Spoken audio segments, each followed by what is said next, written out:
कल का दृश्य तो सबने देखा है, सबने देखा है कैसे देश की सबसे पुरानी राजनीतिक दल के रूप में कांग्रेस के नेताओं के द्वारा कैसे माननीय न्यायालय की अवमानना करने वाले वक्तव्य दिए जा रहे हैं, कैसे उनके द्वारा विभिन्न प्रकार के अवमानना से युक्त वक्तव्य देकर के इस प्रकार की बातें की जा रही हैं जैसे कि वो देश की संवैधानिक संस्थाओं को ये लोग कटघरे में खड़ा करके अपना उल्लू सीधा करना चाहते हैं। इन लोगों ने कभी भी देश के विकास के बारे में नहीं सोचा। जब आवश्यकता पड़ी तो जाति के नाम पर, क्षेत्र के नाम पर, भाषा के नाम पर देश को अलग अलग खेमों में विभाजित करने और वादों के नाम पर विभाजित करने का प्रयास किया। जब इन्हें अवसर प्राप्त हुआ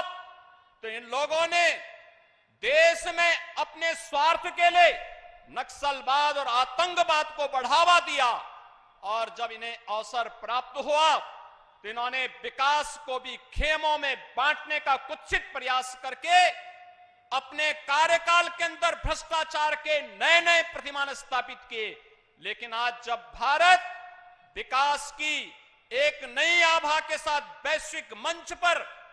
पूरी तरह छाता हुआ दिखाई दे रहा है, तब इन्हें भारत का विकास अच्छा नहीं लग रहा है। तब ये लोग भारत को हर दिशा में बदनाम करके भारत की इस प्रगति में रोड़ा बनना चाहते हैं। और भाइयों बहनों, कल के दृश्य को पूरी दुनिया ने देखा है कैसे जब न्यायालय के द्वारा यह भी कहा गया, कांग्रेस के पूर्व अध्यक्ष और लोकसभा के एक सांसद श्री राहुल गांधी जी को कहा गया कि आप माफी मांगिए अपने वक्तव्य के लिए, तो उनके द्वारा कहा जाता कि नहीं, मैं माफी नहीं मांगूंगा। यानी एक